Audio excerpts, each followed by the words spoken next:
महात्मा विदुर सुख दुख के बारे में बताते हुए कहते हैं, इष्ट वस्तु के नाश या प्राप्त न होने से उत्पन्न शोक से रूप, बल और ज्ञान, स्मृति नष्ट हो जाती है और वह संतप्त पुरुष रोग को प्राप्त होता है, वह रोगी हो जाता है।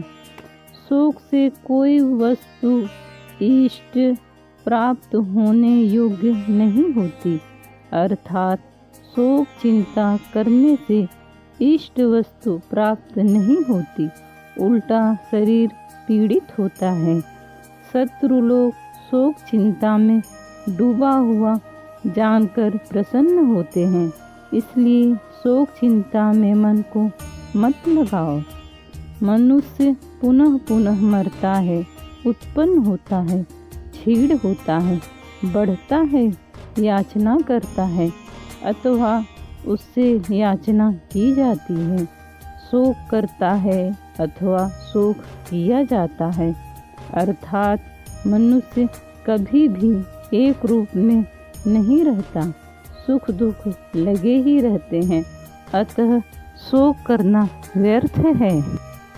संसार में सुख दुख, भाव अभाव, लाभ हानि और जीवन मरण, ये सब सभी प्राणियों को बारी बारी से प्राप्त होते हैं। इसलिए धैर्यवान पुरुष को चाहिए कि वह न इष्ट को प्राप्त होकर प्रसन्न हुए और न ही अनिष्ट को प्राप्त होकर शोक करे। मन सहित पांचों ज्ञानेंद्रियों निश्चय ही अत्यंत चंचल है। इन इंद्रियों में से जो जो इंद्रिय जिस जिस विषय के सेवन में बढ़ती हैं, उस इंद्रिय द्वारा उस विषय के सेवन करने वाले पुरुष ही बुद्धि का अश्रवण नाश होता है। जैसे छेदे हुए घड़े से पानी झरता रहता है। हे धृतराष्ट्र, बिना विद्या व तप के, बिना इंद्रिय जय के, बिना लोभ के सर्वदा त्याग से ही तुम्हारी शांति नहीं देखता हूँ। अर्थात इंद्रिय जय व लोभ के त्याग से ही तुम्हें शांति प्राप्त हो सकती है।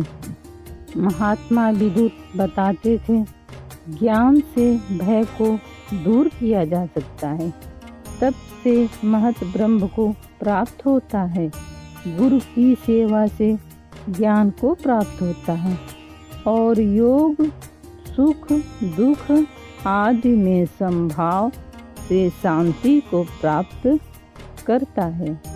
दान रूपी पुण्य एवं वेदांत अध्ययन रूपी अथवा ज्ञान रूपी श्रेष्ठ कर्म का आश्रय न लेते हुए राग द्वेष से रहित मोक्ष को प्राप्त अर्थात जीवन मुक्त इस लोक में विचरते हैं।